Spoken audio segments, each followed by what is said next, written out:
Audio टेपें डाल के कुछ नहीं होगा। और मैं एक ठेकेदार हूँ और हम नंबर 1 की ही कमाई लगाते हैं। जिस किसी को यदि प्रॉब्लम हो तो अपने हमारे SBI बैंक में मेरा अकाउंट है, उसको जाके चेक करें। कभी सोचा नहीं था यदि कहीं ऐसे आशीर्वाद की बारी आई तो कहीं पीछे हटेंगे नहीं। पार्टी चाहे कोई भी हो, चाहे वो भारतीय जनता पार्टी हो, चाहे कांग्रेस हो, चाहे कोई कंस्टिट्यूंसी का, और उनका रोटी और बेटी का रिश्ता है। तो इस कंस्टिट्यूंसी को उन्होंने दिल खोल के, इस विधानसभा क्षेत्र को दिल खोल के पैसा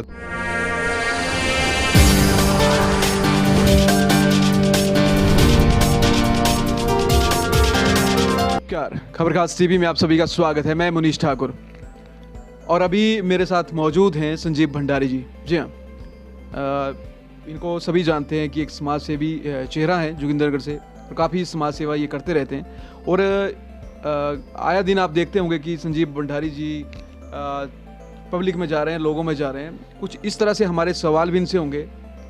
और सबसे पहले बात करना चाहेंगे, भंडारी जी आपका स्वागत है खबरखास टीवी में। सबसे पहले तो मैं आपका धन्यवादी हूँ जिन्होंने मुझे इस काबिल समझा, और ताउम्र आपका धन्यवादी रहूँगा। जी धन्यवाद।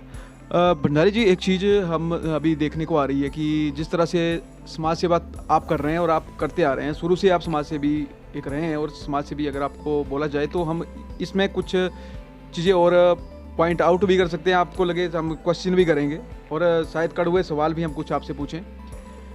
अभी जिस तरह से हिमाचल में जो चुनावी सरगर्मियां हैं वो बहुत ज़ोर शोर से चल पड़ी हैं, और लोग चुनाव के लिए वो तैयारियां जो है सभी दल की पार्टियां, नेता जो हैं वो कर रहे हैं। तो हम ये समझें कि क्या समाज सेवी संजीव भंडारी जी भी इस बार जो है चुनाव के मैदान में उतरने वाले हैं?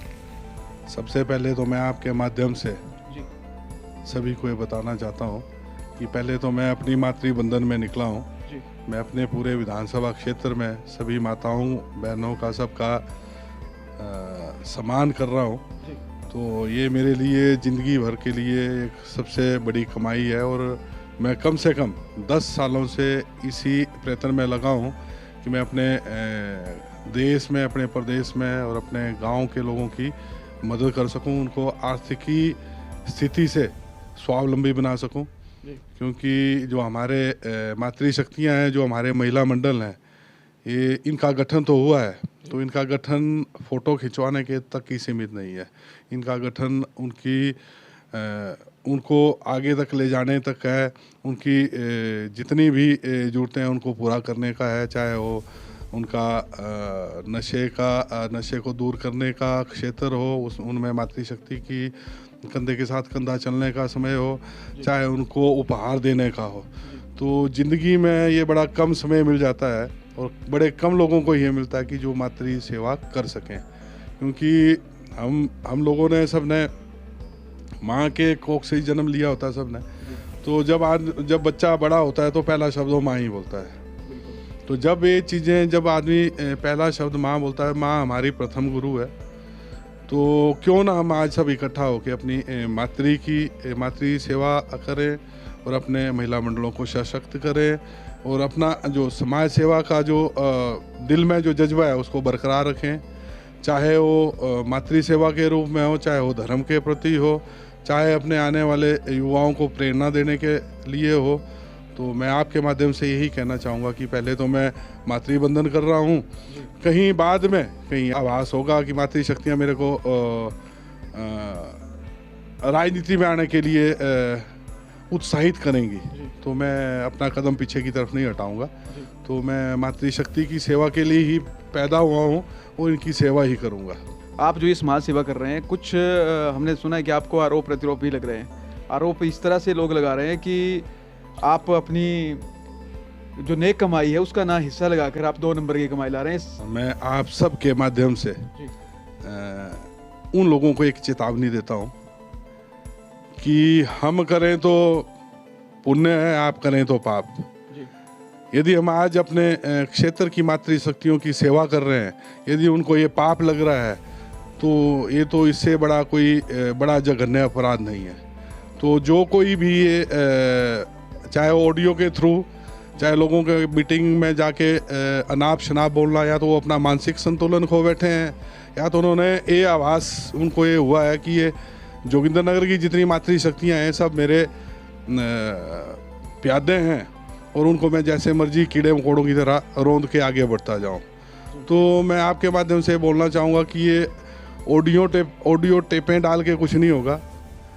और मैं एक ठेकेदार हूँ और हम नंबर 1 की ही कमाई लगाते हैं। जिस किसी को यदि प्रॉब्लम हो तो अपने हमारे SBI बैंक में मेरा अकाउंट है, उसको जाके चेक करें कि कहाँ से पेमेंटें होती हैं और कहाँ को जाती हैं। और नंबर 2 वालों को तो ऐसे भी ज़्यादा टेंशन रहती है, क्योंकि जो खुद अपने आप नंबर 2 का काम करके लोगों को बरगलाएं, वो तो उनको सबकी कमाई हराम की ही कमाई दिखती है। तो मैं आपके माध्यम से उनको सचेत करना चाहता हूँ कि ऐसा कहीं नहीं है कि किसी ने चूड़ियाँ पहन रखी है कि मुंह में पट्टी लगा के रखी है, कहीं ऐसा ना हो कि ज़्यादा उबाल उछल जाए। तो मेरी मातृशक्ति और मातृयों की बंधन में जो मैं निकला हूँ, तो इसमें रोड़ा ना बने और इसको उपहास का पात्र मत बनाएं, क्योंकि हमारी मातृशक्तियाँ हैं, उपहास का पात्र कभी नहीं बनेगी, ना बनी है। तो मैं मातृबंधन में निकला हूँ, तो मेरे को मातृबंधन करने दें। और यदि आप लोग ऐसे अड़ंगा डालेंगे तो इसका जवाब आने वाले टाइम में, आने वाले समय में ये मातृशक्तियाँ ही आपको देंगी। अगर आप चुनाव लड़ेंगे ही और आपको जो मातृशक्ति है वो अपना आशीर्वाद देने से कहीं पीछे नहीं हटेंगी, तो क्या आप आज़ाद उम्मीदवार से लड़ेंगे या किसी पार्टी से चुनाव लड़ने वाले? अभी तो ऐसा कभी सोचा नहीं था। यदि कहीं ऐसे आशीर्वाद की बारी आई तो कहीं पीछे हटेंगे नहीं। पार्टी चाहे कोई भी हो, चाहे वो भारतीय जनता पार्टी हो, चाहे कांग्रेस हो, चाहे कोई अन्य पार्टियां हो, जब बंधन में यदि मातृशक्तियों का यदि मेरे को ऐसा आदेश होगा तो मैं इनकी सेवा करने से पीछे कहीं भी गुरेज नहीं करूंगा।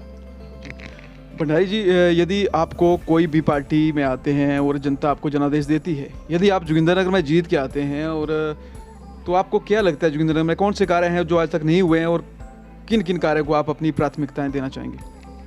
सबसे पहले तो मैं आपके माध्यम से बताना चाहता हूँ कि हमारी जोगिंदरनगर कंस्टिट्यूंसी में जितना हमारा विधानसभा का क्षेत्र है, इसमें 40 साल से अथाह विकास हुआ है। कहीं भी विकास की कमी नहीं रही है।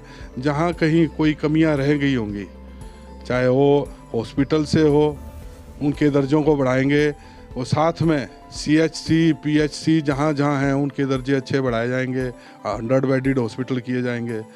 और जैसे हमारा क्षेत्र, जैसे डोग में हमारी ITI है, तो यहाँ मैं अपना चौंतड़ा वैली में, जो चौंतड़ा प्रॉपर है, चौंतड़ा जो हमारा क्षेत्र है, वहाँ पे मैं एक पॉलिटेक्निक या इंजीनियरिंग कॉलेज लाने की हर संभव प्रयास करूँगा। और 2 साल के अंदर अंदर ही यदि मैं सत्ता में आया तो मैं वहाँ पे पॉलिटेक्निक कॉलेज या इंजीनियरिंग कॉलेज खुलवा के रहूँगा। और रहा मातृशक्ति के लिए, तो मातृशक्ति के बंधन में मैं निकला हूँ, तो इनके लिए भी मैं हर गांव की बहू बेटियों के लिए वो अपने लिए कुछ ना कुछ कमाएं। उनके लिए भी छोटी छोटी सी सूक्ष्म, चाहे वो अपनी गारमेंट्स की फैक्ट्रियां हो, तो उनको वेयर हाउसेस वगैरह हो, तो उसको लगवाने की चेष्टा करूंगा। वो भी हर 4-5 पंचायतों के बीच में। तो ऐसी 7-8 छोटी छोटी परियोजनाएं जिससे हमारी बहनें स्वावलंबी हो सकें और किसी और के हाथ की तरफ ना देखें, तो वैसी योजनाएं मैं ला के दूँगा। और अपनी युवा शक्तियों को, जैसे बच्चे हैं, बेटियां हैं, उनके लिए अच्छा एजुकेशन हब बने, उसके लिए प्रयासरत रहूँगा। साथ में बच्चों के लिए, हमारे आने वाली जो पीढ़ियाँ हैं उनके लिए सेंट्रल स्कूल खोलने की हर संभव मदद करूँगा। एक चाहे वो जोगिंदरनगर में हो, चाहे वो लडवरोल के क्षेत्र में, एक जोगिंदरनगर के क्षेत्र में खोलेंगे और एक लडवरोल के क्षेत्र में। तो मैं और इससे ज़्यादा आश्वासन काय को दूंगा। ज़्यादा आश्वासन ना देना, चलो राजनीति में जब आएंगे तब अच्छे से अच्छे काम करेंगे। और कल भी मैं आपका अपना बेटा था, आज भी हूँ, कल भी बेटा और भाई की तरह काम करूँगा। और मेरे लिए जो कोई, हम भी घर में कोई कार्य करते हैं उसके लिए हम अपने परिवार को पूछते हैं। यदि कल मेरे को ऐसा सेवा का मौका मिला अपनी विधानसभा क्षेत्र के लिए, तो मैं सबसे पहले पूछूंगा, हर क्षेत्र के लोगों से पूछूंगा कि किस क्षेत्र में क्या चीज़ होनी चाहिए, क्योंकि आदमी का अपना विज़न बिल्कुल साफ होना चाहिए। यदि आपका विज़न अच्छा होगा, अपने लोगों के लिए होगा, तो लोग आपको चाहेंगे ही। तो ज़्यादा ना बोलता हूँ, मैं इस चीज़ के लिए आपका धन्यवादी हूँ कि आपने मेरे को इस चाहत की तरफ बढ़ाया। बात करें राजनीति की और बड़ी राजनीति हम बात ना करें तो ये तो कतई भी मंजूर नहीं, क्योंकि आपके जो फादर इन लॉ हैं जिनको पूरा प्रदेश और देश जानता है, आईपीएच मिनिस्टर महेंद्र सिंह ठाकुर जी। तो क्योंकि बीच बीच में इस तरह के भी कुछ समाचार पत्रों के माध्यम से हमें भी कुछ ऐसी जानकारियाँ मिली, इसलिए हमारा सवाल ये वाजिब बनता है, हम आपसे ज़रूर पूछेंगे कि कहीं आपकी राजनीति में उतरने से कहीं उनको कोई मतलब नुकसान तो नहीं होने वाला है? चलो, मैं आपके माध्यम से जब आपने चीज़ें पूछी हैं तो मैं ये क्लियर करना चाहता हूँ, वो हमारे पिता तुल्य हैं, उनसे ही हमने सीख लेके हर कदम आगे बढ़ाया है। तो राजनीतिक क्षेत्र है, तो राजनीति में आने से पहले लोगों को अपने क्षेत्र के प्रति एक सेवा भाव होना चाहिए। उस सेवा भाव को भी हमने उन्हीं से सीखा है, पर उन तक पहुँचते पहुँचते हमें 10 जन्म लेने पड़ेंगे, हम लोग उनके बराबर तो नहीं पहुँच पाएंगे। राजनीतिक क्षेत्र में यदि मेरी आने की बात है तो राजनीतिक क्षेत्र में मेरे आने से ठाकुर साहब को कोई फ़र्क नहीं पड़ेगा, और वो अपने क्षेत्र के और अपने देश और प्रदेश के सबसे चर्चित चेहरे हैं। वो अपने सेवा भाव में लगे हुए हैं, हम भी उनसे कुछ सीखेंगे, हम भी अपने सेवा भाव से लगे रहेंगे। जी, जिस तरह से जोगिंदरनगर में अभी की बार जो है वो आईपीएच के जो है कम से कम भी 500 करोड़ की जो स्कीम्स हैं, वो जो धनराशि आई है, लेकिन अभी भी आधा क्षेत्र जो है वो हमारा पानी के लिए तरस रहा है। इसके ऊपर आप क्या कहना चाहते हैं? पानी के क्षेत्र में 40 साल से निरंतर सभी विधानसभा के हमारे जितने भी यहाँ मेंबरान रहे हैं, विधानसभा के प्रतिनिधि रहे हैं, उन्होंने अच्छा प्रयास किया है। अब पानी के मसीहा के रूप में ठाकुर साहब आए हैं, और इन्होंने पूरे हिमाचल में कोई भी गांव और घर ऐसा नहीं छोड़ा है जहां पानी की कहीं कमी रही है। तो हर घर में नल पहुंचाने का इन्होंने प्रयास किया है। रही जोगिंदरनगर विधानसभा क्षेत्र की बात, तो इन हमारा और इस कंस्टिट्यूंसी का और उनका रोटी और बेटी का रिश्ता है। तो इस कंस्टिट्यूंसी को उन्होंने दिल खोल के, इस विधानसभा क्षेत्र को दिल खोल के पैसा दिया है, क्योंकि सारी उम्र उनको अपने आस पड़ोस के क्षेत्रों को देखने का मौका मिला है, क्योंकि सब यहीं के हैं। तो उनको पता है कि लड़ भड़ोल के क्षेत्र के लोगों को क्या ज़रूरत है, जोगिंदरनगर के किस क्षेत्र को क्या ज़रूरत है। तो उन्होंने अपनी तरफ से हर तरफ से, चाहे वो 500 करोड़ की स्कीम है, चाहे 400 करोड़ की है, चाहे 10 करोड़ की है, वो सारी दी हैं। अब धरातल पे उतारना, धरातल पे उतारना तो उन आईपीएच के ऑफिसरों का काम है कि वो कितने जल्दी से जल्दी धरातल पे उतार पाते हैं। और साथ में जो हमारे जनप्रतिनिधि हैं जो अपने जोगिंदरनगर के, ये सबसे पहला उत्तरदायित्व तो उनका है कि किसी एक आईपीएच मिनिस्टर जी ने इतनी सौगातें अपने बेटी और रोटी के रिश्ते को कायम रखते हुए इन क्षेत्रों को दी हैं, तो उनको धरातल पे कितने जल्दी वो उतार सकते हैं। मैं यही चाहत रखूँगा कि हमारा क्षेत्र अच्छा संवरे, चाहे वो लड की वैली हो, चाहे जोगिंदरनगर की वैली हो, कहीं भी किसी चीज़ की कोई कमी ना रहे। आपके जो फादर इन लॉ हैं वो एक बड़े कद के नेता हैं हिमाचल में, क्या उनका आशीर्वाद आपको मिलने वाला है यदि आपको जनता जो है वो चुनाव लड़ने की ओर प्रेरित करती है कि आपको चुनाव लड़ना चाहिए इस बार? चलो, आपने एक बड़ा सुलझा हुआ एक सवाल पूछा है, जिसका जवाब मैं भी टेढ़ा टेढ़ा ही दूंगा। तो सबसे पहले तो हमारे लिए वो पिता तुल्य और परम श्रद्धेय हैं। कौन माँ बाप नहीं चाहता कि मेरे आने वाली बच्चे जो हैं अपने हमारे क्षेत्र में आगे बढ़े, हर माँ बाप की चाहत रहती है।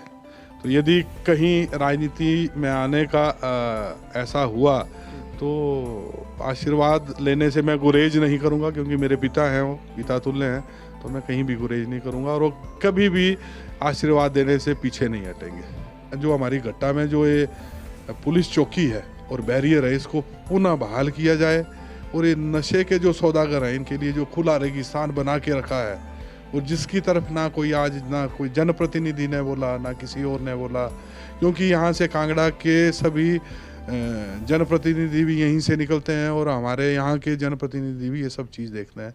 जो ये नाक के नीचे से जो नशे का कारोबार हो रहा है, तो इसके ऊपर यदि ये बैरियर लग जाएगा, घट्टा चौकी लग जाएगी, क्योंकि ये सभी गुगली से लेके वहाँ तक की सारी पंचायतों की यही डिमांड रही है कि इस यहाँ पे बैरियर को लगाया जाए, पुनः स्थापित किया जाए, और नशे से हमारे आने वाली बच्चों को बचाया जाए। यदि हमारी पीढ़ियाँ स्वस्थ और अच्छी रहेंगी तो हमारा जो कारवां है, जो आने वाला समाज है, वो अच्छा आगे की तरफ बढ़ता जाएगा। तो नशे के लिए मैं सभी से गुजारिश करूंगा, क्षेत्र के लोगों से भी, कि सब मिलजुल के आगे बढ़ें और इस बैरियर को पुनः स्थापित करवाएं, क्योंकि इस बैरियर के हटने से नशे का कारोबार ज़्यादा शुरू हो गया है। आज इस मुकाम तक आप पहुँचे हैं, तो इसका मुख्य श्रेय आप किसको देना चाहते हैं? इसका सबसे पहले तो इसका मुख्य श्रेय एक माँ को जाता है और एक पत्नी को जाता है और एक बेटी को जाता है। माँ के रूप में मुझे माँ ने जन्म दिया, उन्होंने मुझे संस्कार डाले और उन संस्कारों का पालन करने मैंने अपनी पत्नी से सीखा। वो मेरे हर मोड़ पे कंधे के साथ कंधा मिला के खड़ी रहती है और कभी भी उन्होंने ये नहीं पूछा कि आप कहाँ और ये क्यों कर रहे हैं। जहाँ भी उनको अच्छा लगता है वो खुद बोलती हैं कि यहाँ भी ऐसा भी करो और ऐसा भी करो। तो मेरी सबसे बड़ी शक्ति माँ रही है। उसके बाद आज जब मैं इस कदम की तरफ बढ़ा हूँ तो मेरी पत्नी जो है वो हर कदम पे खड़ी मिली है और खड़ी है। तो वो हर जगह मेरे को ये बोलते हैं कि अपनी मातृशक्ति की जितनी आप सेवा करेंगे वो कम है। तो ये मातृत्व का भाव जो है वो मैंने अपनी पत्नी से अब ज़्यादा सीख लिया है। तो मैं ज़िंदगी भर ये कामना करूँगा कि उनका स्वास्थ्य अच्छा रहे और मेरी इस देश प्रदेश और इस विधानसभा की सब मातृयाँ हैं, सबका स्वास्थ्य अच्छा रहे, आर्थिक रूप से संपन्न रहे और हम भी इनके साथ कंधा मिला के चलते रहें दोनों। तो जोगिंदरनगर के लिए हम बात करें अगर शिक्षा की, क्योंकि शिक्षा एक बहुत महत्वपूर्ण है समाज के लिए भी और हमारे अपने क्षेत्र के लिए भी, तो इसके ऊपर आप क्या कहना चाहते हैं और आप क्या काम कर रहे हैं अभी? सबसे पहले तो मैं आपके माध्यम से कुछ चीज़ें क्लियर करना चाहता हूँ। शिक्षा के क्षेत्र में चाहे वो स्कूल हैं, चाहे वो सरकारी स्कूल हैं, चाहे वो प्राइवेट स्कूल हैं, मैं कभी पीछे नहीं हटा। तो मैंने शिक्षा को महत्व दिया है। मैं हर जगह गया हूँ, युवाओं के बीच में, स्कूल के बीच में। तो स्कूल में भी जाके मैंने हर जगह यही बोला कि हम जितना अपने बच्चों को, आने वाली पीढ़ियों को पढ़ाएंगे, वो शिक्षा देंगे, वो उतना अच्छा है। क्योंकि इनके हाथ में जो हमने लो और मिसाल जो अच्छी देंगे तो इनका आने वाला जो भविष्य है वो उतना साफ़ सुथरा और बढ़िया दिखेगा। तो मैं हर जगह बेटी बचाओ बेटी पढ़ाओ अभियान में लगा रहा और बच्चों की तरफ, बेटों की तरफ भी ऐसे ही लगा रहा कि हम अपने आने वाली पीढ़ियों को अच्छी शिक्षा देंगे तो अच्छे क्षेत्रों में जाएंगे। चाहे वो अपना प्रशासनिक क्षेत्र हो, चाहे रक्षा का क्षेत्र हो, चाहे और सामाजिक क्षेत्र हो। हमारी बेटियां बढ़ चढ़कर आज सबसे आगे चली हुई हैं और बेटे भी कहीं भी कम नहीं है। तो मैं दोनों से, बेटे और बेटियों से यही चाहता हूँ कि अपनी उस शिक्षा के लिए दिन रात मेहनत करें। मैं भी कई पंचायतों का दौरा किया, मुझे भी एक ज़िंदगी में एक बड़ा अच्छा अवसर मिला है। तो मैं भी पीछे अभी रोपड़ी, गंगोटी और उस तरफ गोलवा की तरफ गया था। तो हमारा 7वां पड़ाव था। वहाँ पे मेरे पास 3-4 बेटियाँ आई कि हम आगे पढ़ना चाहते हैं, हम अपनी पढ़ाई को फिर कंटिन्यूस रखना चाहते हैं कि लगातार हम पढ़ते रहें। तो उनके माँ बाप नहीं थे, तो उनको कोई खर्चा नहीं, पैसे की कमी है। तो उन्होंने हमें पढ़ने के लिए खर्चा चाहिए, जब आप इस अभियान में लगे हैं। तो मैंने उनको आजीवन भर, जब तक वो पढ़ना चाहेंगी, कोई और जुड़ते हैं, तब तक उनका खर्चा उठाने की, उनको असंभव मदद देने की मैंने वहाँ पे उनको बोला और कर रहा हूँ। और साथ में आज भी मेरे घर में एक परिवार आया था वहाँ से, पंचायत बलजोड़ी से। तो वो बेटी, उसको भी आगे पढ़ाई रखनी है, कंटिन्यूस रखनी है। तो वहाँ भी उनको भी आर्थिक की मदद की कमी थी। मैंने उनको भी आर्थिक मदद देने की घोषणा की और बोला उनको कि आपको जब भी चाहिए हो घर की तरह आएँ, आप मेरी बेटी की तरह आएँ। तो सभी से मैं और समाज से, आने वाले समाज सबसे यही हाथ जोड़ के विनती करूँगा कि हम क्यों ना किसी का सहारा बने। किसी का सहारा हम बनेंगे तो आजीवन भर वो हमें दुआएं देगा। तो दुआएं लेने की कोशिश करें। पैसा तो हाथ का मैल है, आएगा जाएगा। तो हम अपने समाज को अच्छी शिक्षा देंगे तो अच्छा रहेगा, हमारे बच्चों का सुंदर भविष्य होगा और आने वाला उनका कल जो है और भी अति सुंदर होगा। और बीच में रहा युवाओं का, नशों का, तो मैंने शिक्षा के बाद नशे के ऊपर भी कठोराघात किया है कि आप जितना नशे से दूर रहेंगे उतने आप अच्छे रहेंगे और हमारी आने वाली पीढ़ियां जो है वो बिल्कुल स्वस्थ रहेंगी। और मैंने उनको खेल कूद की तरफ ज़्यादा आकर्षित किया। तो शायद ही जोगिंदरनगर में ऐसा कोई क्षेत्र हो और मेरे बराबर किसी ने क्रिकेट की ट्रॉफियाँ करवाई हों शायद। तो जहाँ कहीं भी बच्चे क्रिकेट की ट्रॉफियाँ करवाते हैं वहाँ वो मेरे को हर जगह बुलाते हैं। तो मैं 8 साल से आज तक कम से कम कोई ना भी हो तो कम से कम 400 या 500 ट्रॉफियों की ओपनिंग और क्लोजिंग कर बैठा हूँ। तो मेरे लिए इससे हर्ष भरा समय कब होगा कि मैं अपने युवाओं को नशे से दूर रहने के एक आह्वान से उनको नशे से दूर कर रहा हूँ। तो हमारे युवा इस देश और इस प्रदेश और इस विधानसभा क्षेत्र के चमकते हुए ही रहें। तो मैं इन सब से भी यही चाहत रखूँगा कि आप सूर्य की किरणें हैं, आप सूर्य की किरणों की तरह चमकते हुए रहो। आप हमेशा सबका सहारा बनो, कभी किसी का सहारा लेने की कोशिश मत करें। तो ये शिक्षा के क्षेत्र में भी आगे बढ़े आप और खेल के क्षेत्र में भी आगे बढ़े। मैं समाज सेवा में भी लगा हूँ, बच्चों के अच्छे भविष्य के लिए भी लगा हूँ।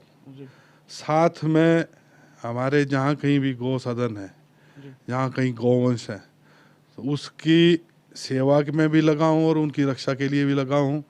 और मुझे जहाँ कहीं से भी ये बोला जाता है कि गौ रक्षा या गौवंश की मदद चाहिए तो वहाँ मैं उनकी मदद कर रहा हूँ। तो मैंने अभी ताज़ा तरीन आपने देखा होगा कि हमारा लदरुही में अन्नपूर्णा मंदिर है, वहाँ गौवंश वहाँ रखे गए हैं। तो उनके लिए भी मैं दिल खोल के मदद की है, क्योंकि उन्होंने भी पहली बार मेरे पास गुजारिश की थी कमेटी ने कि हमारी कोई मदद नहीं करता है तो मदद करें। तो मैंने दिल खोल के मदद की है। ऐसा ही मैं अपने क्षेत्र के लोगों से चाहूँगा, यदि गौवंश यदि हमने पाल के रखे हैं तो उनको या तो खुद अपने खूंटे में बांध के पालें या तो फिर जहाँ कहीं भी गौसदन है वहाँ पे उनको दें और अपनी नेक कमाई से सब अपने जितने भी गौवंश जहाँ रखे हैं वहाँ पे कुछ ना कुछ दान देते रहें, जिससे कि उनका अच्छा पोषण होता रहे। क्योंकि गौ सदन के लिए और गौ रक्षा के लिए जो गौवंश है हमारा, वैसे भी आया दिन देखते हैं कभी ना कभी वो किसी एक्सीडेंट के शिकार हो रहे हैं या फिर लोगों की जो फसलें उनको उजाड़ रहे हैं। तो इसके लिए ज़रूरत है हर जोगिंदरनगर वासी को कि इसके लिए आगे आएँ और एक मुहिम छेड़ें, क्योंकि ये गौवंश हर व्यक्ति का है और ये जिस तरह से हम गाय को या गऊ को माता मानते हैं तो हम उसके प्रति कुछ फर्ज भी निभाएं। तो खबर खास टीवी के लिए मुनीश ठाकुर की रिपोर्ट। थैंक यू सर, धन्यवाद। जय हिंद, जय भारत, जय हिमाचल, जय जोगिंदरनगर।